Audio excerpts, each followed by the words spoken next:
Hello students. तो आज हम देखने वाले हैं international trade, theories of international trade. तो ये बहुत इंपॉर्टेंट टॉपिक होने वाला है, तो चलिए स्टार्ट करते हैं। और हम क्या क्या देखेंगे आज इस टॉपिक में, इस पीपीटी में। तो सबसे पहले हम देखेंगे what is international trade, types of international trade, theories क्या क्या है इंटरनेशनल ट्रेड की, classical theories and modern theories of international trade. ठीक है। नेक्स्ट हम समझेंगे मीनिंग क्या होता है इंटरनेशनल ट्रेड का। तो international trade simply means buying and selling of goods and services between different countries. जब हम बाय कर रहे हैं और सेल कर रहे हैं गुड्स एंड सर्विसेज को दूसरे कंट्रीज में, तो वो क्या कहलाती है? International trade. ठीक है। For example, India export T spices like turmeric paper. India की जो स्पेशलाइजेशन है टी में, स्पाइसेस में, तो वो क्या कर रही है? एक्सपोर्ट कर रही है दूसरे कंट्री में। टेक्सटाइल्स को, क्लोथ्स को, आईटी सर्विसेज को, ये सारे क्या कर रही है? इंडिया एक्सपोर्ट कर रही है, क्योंकि इनका स्पेशलाइजेशन है टी में, स्पाइसेस में। नेक्स्ट है हमारा चाइना एक्सपोर्ट्स। चाइना का किस चीज में स्पेशलाइजेशन है? क्लोथ्स में। ट्वाइस वो चीप रेट में ट्वाइस मैन्युफैक्चरिंग करती है, तो वो क्या करती है? एक्सपोर्ट करती है चाइना। इलेक्ट्रॉनिक आइटम्स को, टॉयज को बहुत सारे कंट्रीज में एक्सपोर्ट कर रही है। यूएसए में भी aircraft, technology product, agriculture product जो है वो क्या हो रहा है? एक्सपोर्ट कर रहा है। सऊदी अरेबिया जो है वो क्या करती है? पेट्रोल पेट्रोल जो है वहां की स्पेशलाइजेशन है, सऊदी अरेबिया में पेट्रोल ज्यादा वहां पे प्रोडक्शन होता है, तो वो क्या करती है? बहुत सारी कंट्रीज में एक्सपोर्ट करती है सऊदी अरबिया। इंडिया में पेट्रोल का ज्यादा मैन्युफैक्चर प्रोडक्शन नहीं होता, तो वो कहाँ से इंपोर्ट करवाती है? सऊदी अरबिया से। तो ये सारे क्या है? एग्जाम्पल्स है इंटरनेशनल ट्रेड के। ठीक है। नेक्स्ट हम समझेंगे types of international trade. International trade की क्या क्या टाइप्स है। तो फर्स्ट है हमारा एक्सपोर्ट्स। तो मैंने पहले बताया ना, एक्सपोर्ट मीन्स क्या होता है? गुड्स एंड सर्विसेज को सोल्ड करना, sold by one country to another. जब हम गुड्स एंड सर्विसेज को अपने कंट्री से दूसरे कंट्री में सेल कर रहे हैं या प्रोवाइड करवा रहे हैं, तो ये क्या कहलाती है? Exports. For example, India exports tea to many countries. Like India का जो स्पेशलाइजेशन है टी में, स्पाइसेस में, तो वो क्या कर रही है? यूके, यूएसए में एक्सपोर्ट करवा रही है, गुड्स एंड सर्विसेज को सेल कर रही है दूसरे कंट्री में, तो ये क्या कहलाएगी? एक्सपोर्ट्स। ठीक है। नेक्स्ट है हमारा इंपोर्ट्स। इंपोर्ट्स मीन्स क्या होता है? गुड्स एंड सर्विसेज को दूसरे कंट्री से अपने कंट्री में लाना। गुड्स और services bought by one country from another country. जब हम कोई दूसरे कंट्री से अपनी कंट्री में कोई गुड्स या सर्विसेज मंगवा रहे हैं, तो क्या कहलाती है? Imports. For example, India imports petroleum oil from countries like Saudi Arabia. मैंने बताया था ना, सऊदी अरेबिया में पेट्रोलियम ऑयल का ज्यादा प्रोडक्शन होता है, ठीक है, और इंडिया में नहीं होती है। तो हम कहाँ से इंपोर्ट करवाते हैं? सऊदी अरेबिया से। कहाँ से मंगवाते हैं? सऊदी अरेबिया से। तो ये क्या कहलाती है? Imports. When we bought goods or services from another country to my country to one country, it is known as imports. Okay. Next है हमारा trade balance. Trade balance means क्या होता है? Difference between exports and import. जब difference होता है export में और इम्पोर्ट में, वो क्या कहलाती है? Trade balance. when there is a difference between exports and imports, it is known as trade balance. Okay. Next हम समझेंगे ट्रेड सरप्लस। ट्रेड सरप्लस क्या होता है? when export is more than import। जब हम एक्सपोर्ट ज्यादा कर रहे हैं इम्पोर्ट से, तो ये क्या कहलाती है? trade surplus. When we export more than imports, then it is known as trade surplus. और अगर इसका अपोजिट होगा तो import अगर ज्यादा है हमारा एक्सपोर्ट से, when import is more than export, तो क्या होगा? Trade deficit. when export is more than import, then it is known as trade surplus. जब हमारा एक्सपोर्ट ज्यादा होगा इम्पोर्ट से, तो ये ट्रेड सरप्लस होता है। when import is more than export, then it is known as trade deficit. Okay. Now we understand various theories of international trade. हमने ये तो समझ लिया कि इंटरनेशनल ट्रेड का मीनिंग क्या होता है, क्या क्या टाइप्स होते हैं इंटरनेशनल ट्रेड के। अब हम देखेंगे क्या क्या थ्योरीज है इंटरनेशनल ट्रेड की। तो इसके दो टाइप्स है। फर्स्ट है हमारा क्लासिकल थ्योरीज एंड नेक्स्ट है हमारा modern theories of international trade. ठीक है। तो फर्स्ट है हमारा मर्केंटाइलिज्म थ्योरी, सेकंड है एब्सोल्यूट एडवांटेज थ्योरी, थर्ड है comparative advantage theory and fourth है हमारा हेक्चर ओहलिन थ्योरी। ठीक है, ये सारे क्या है, क्लासिकल थ्योरीज है इंटरनेशनल ट्रेड की। मॉडर्न थ्योरी में क्या क्या आती है, ये हम नेक्स्ट क्लास में देखेंगे। Product life cycle theory, country similarity theory, global strategic rivalry theory and quarter national competitive advantage theory. ठीक है, तो सबसे पहले हम समझते हैं मर्सेंटलिज्म थ्योरी क्या होता है। मर्सेंटलिज्म थ्योरी कब आई थी, ये 16 टू 18 सेंचुरी में आई। कब आई थी, 16 टू 18 सेंचुरी में आई थी, और it is given by Thomas मन। किसने दिया था, थॉमस मन ने दिया था। इनका मेन मोटिव क्या था, इनका मेन फोकस था गोल्ड एंड सिल्वर को प्रमोट करना and through a positive balance of trade. It mainly focuses on wealth accumulation, gold and silver, and it is started in 16th to 18th century. इसके features क्या क्या है, wealth accumulation, accumulating wealth specially gold and silver. जो gold and silver था उनका main focus था, और national power क्या थी, गोल्ड एंड सिल्वर ही उनकी नेशनल पावर थी। उनका मेन मोटिव था एक्सपोर्ट को इनकरेज करना, एक्सपोर्ट को बढ़ावा देना और इंपोर्ट को डिस्करेज करना। ठीक है, सो मेन मोटिव था उनका export oriented. They encourage exports and discourage imports, right? Next point से हमारा जीरो सम गेम। मर्सेंटलिज्म थ्योरी को हम जीरो सम गेम बोलते थे। क्यों बोलते थे, फॉर एग्जांपल कंट्री ए है, ठीक है, एक है हमारा कंट्री ए एंड नेक्स्ट है हमारा कंट्री बी।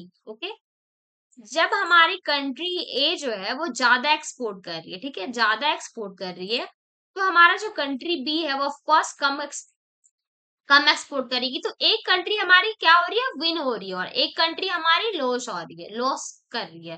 तो जब ऐसा सिचुएशन होता है when one person wins equal other laws, जब एक पर्सन विन हो रहा है, जीत रहा है, और दूसरा पर्सन जो है, दूसरी कंट्री लॉस हो रही है, तो इसे हम क्या बोलते हैं, जीरो सम गेम।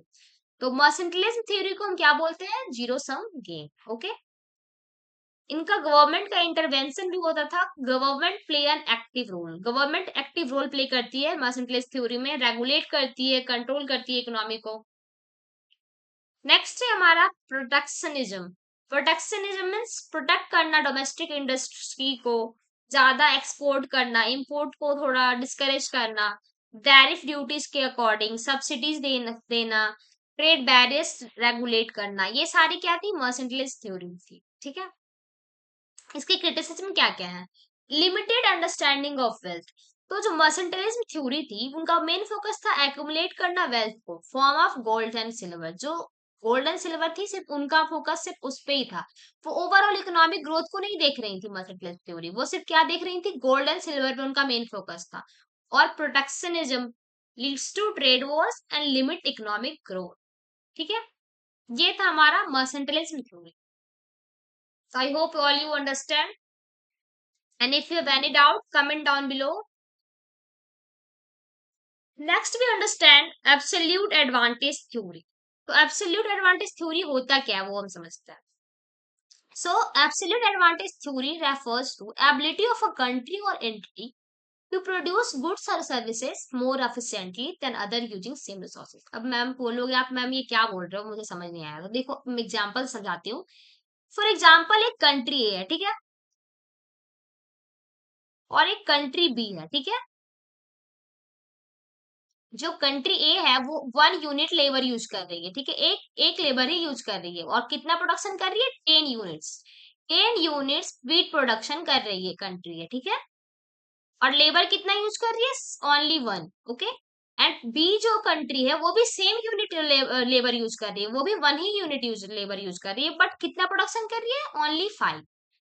तो ये है हमारा एब्सोल्यूट एडवांटेज। तो हमने देखा कि कंट्री ए जो है ज्यादा प्रोडक्शन कर रही है और कंट्री बी जो है कम प्रोडक्शन कर रही है, सेम रिसोर्सेज तो दोनों यूज कर रहे हैं, बट एफिशिएंट कौन है, कंट्री है। तो यही है हमारा absolute advantage theory. Absolute advantage theory means when you produce goods or services more efficient manner than other country using same resources। Means जब आप सेम रिसोर्सेज यूज कर रहे हो बट आपका जो प्रोडक्शन है वो मोर एफिशिएंट वे में यूज हो रहा है, तो ये क्या कहलाएगा, एब्सोल्यूट एडवांटेज थ्योरी। एग्जाम्पल में यही लिखा हुआ है, देखिए आप, country A versus country B. Country A जो है वो कितना प्रोडक्शन कर रही है? Country A can produce 10 units of wheat. ठीक है, जो मैंने समझाया वही इसमें लिखा हुआ है एग्जाम्पल में। कंट्री ए जो है 10 यूनिट्स प्रोडक्शन कर रही है व्हीट का, ठीक है, और लेबर कितना यूज कर रही है? सिर्फ एक, 1 unit of labour. whereas country B produces 5 units wheat, 5 units wheat use कर रही है कंट्री बी, और लेबर सेम यूज कर रही है, रिसोर्सेज दोनों का सेम है, बट एफिशिएंट कौन है? Country A has absolute advantage. Country A जो है मोर एफिशिएंट है, एब्सोल्यूट एडवांटेज है, because it is more efficient. ठीक है, क्या क्या की पॉइंट्स है इसके? एफिशिएंट इन प्रोडक्शन, जब आप एब्सोल्यूट देखोगे, एडवांटेज देखोगे, तो एफिशिएंट कौन सी कंट्री होगी? कंट्री ए।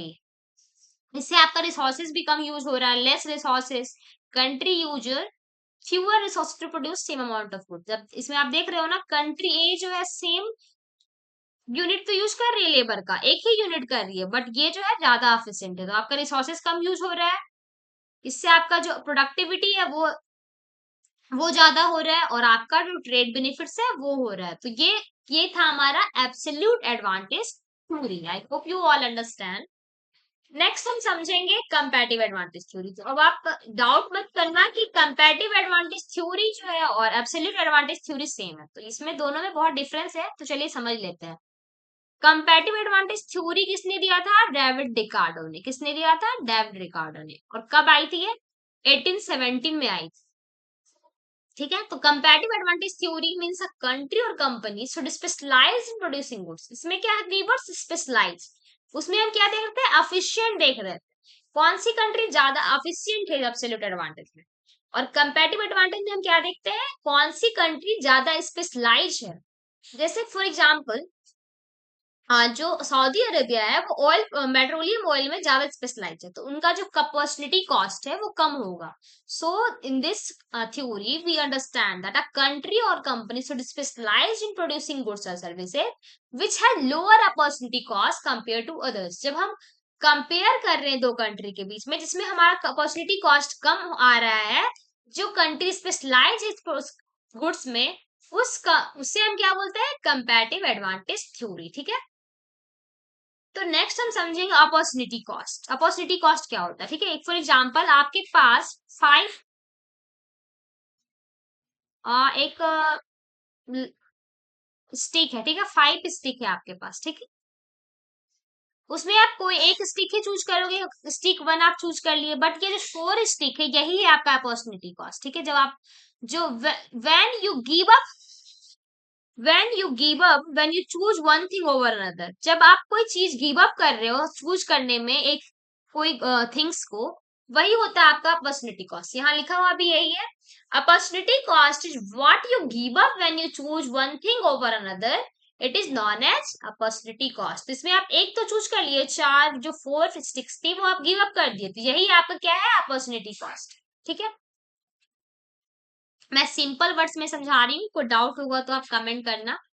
ठीक है, नेक्स्ट है हमारा की फीचर्स। क्या क्या फीचर्स है कंपैरेटिव एडवांटेज? तो ये स्पेशलाइज होती है, country focus on producing specific goods और services they are good at. जो कंट्री है वो स्पेसिफिक गुड्स, स्पेशलाइज जो गुड्स है उस पे फोकस करती है, जिसमें वो स्पेशलाइजेशन है उस कंट्री का। ट्रेड बेनिफिट्स तो मिलता ही है इससे। Opportunity cost, what's given up, जो आप गिवन अप कर रहे हो, जो आप चूज करो उसमें से जो आप गिवन अप कर रहे हो वही होता है हमारा अपॉर्चुनिटी कॉस्ट। इससे आपका जो है एफिशिएंसी इंक्रीज हो रहा है, आपका जो रेट कॉस्ट है वो लोअर हो रहा है। नॉट एब्सोल्यूट एडवांटेज, जो मैंने बताया था ना, comparative advantage is different from absolute advantage. इसमें आप क्या देखते हो? कंपैरेटिव एडवांटेज में स्पेशलाइजेशन देख रहे हो। आप क्या देख रहे हो? स्पेशलाइजेशन, कंट्री का किस चीज में स्पेशलाइजेशन है। और एब्सोल्यूट एडवांटेज में आप क्या देख रहे हो? एफिशिएंट, कौन सी कंट्री ज्यादा एफिशिएंट है प्रोडक्शन करने में। ठीक है, तो ये होता है हमारा कंपैरेटिव एडवांटेज थ्योरी। नेक्स्ट हम देखेंगे हेक्चर ओहलिंग थ्योरी। हेक्चर ओहलिंग थ्योरी किसने दिया है? Heckscher Ohlin theory is developed by Swedish economist Eli Heckscher and Bertil Ohlin. किसने डेवलप किया है? Eli Heckscher and Bertil Ohlin in 20th century. कब आई थी ये? 20th सेंचुरी में। ये जो हॉक्सटर थ्योरी है वो क्या बोलती है? Export good that uses abundant and cheap factors of production. हमें कौन सी गुड्स को एक्सपोर्ट करवाना चाहिए? जो हमारे पास अबेंडेंट है, जो हमारा जो चीप पड़ा है, वो हम क्या करवाएंगे? एक्सपोर्ट करवाएंगे। हमारे पास जो स्कार्स रिसोर्स है, जिसकी कमी है हमारे पास, जो स्कार्स रिसोर्सेस है, उसे हम क्या करवाएंगे? इंपोर्ट्स करवाएंगे गुड्स को। तो हेक्टर थ्योरी का सिंपली यही था, the country will export goods that use its abundant and cheap factors of production, okay, and import goods that use it scarce factor. जो हमारे पास स्कार्स है, जो हमारे पास लिमिटेड है, वो हम एक इम्पोर्ट करवाएंगे। जो हमारे पास अबंडेंट है, वो हम क्या करवाएंगे? एक्सपोर्ट करवाएंगे। सो सिंपली यही था हेक्टर थ्योरी में। नेक्स्ट हम देखेंगे क्या क्या की पॉइंट्स है इंटरनेशनल हेक्टर थ्योरी की, ठीक है। तो फर्स्ट है हमारा factor endowment. Country have different amount of factors. क्या क्या फैक्टर्स होते हैं? लेबर, कैपिटल, लैंड, ये सारे क्या है? Factor endowment. फैक्टर इंटेंसिटी का मतलब क्या होता है? Some goods are labour intensive, बहुत सारे कैपिटल इंसेंटिव भी होते हैं, तो ये सारे फैक्टर इंटेंसिटी है।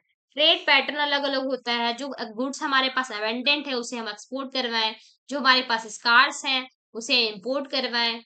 Factor abundance means some certain factors will export good intensive in those factors। जो हमारे पास अवेंडेंट है उसे हम एक्सपोर्ट करवाएं। यही है हमारा Heckscher Ohlin theory. Two countries आती है इसमें, टू गुड्स होते हैं, टू फैक्टर्स होता है। इसमें क्या होता है? फैक्टर जो है मोबाइल विद इन कंट्री, जो फैक्टर है with in country he mobile करती है, बाहर नहीं जाती। डिफरेंट फैक्टर इंडोमेंट होते हैं। Country differ in factor endowments. सारे कंट्री के अलग अलग फैक्टर हैं। सारे different countries have different endowment. तो so I hope you all understand this all theories of international trade. Next part में हम समझेंगे मॉडर्न थ्योरीज ऑफ इंटरनेशनल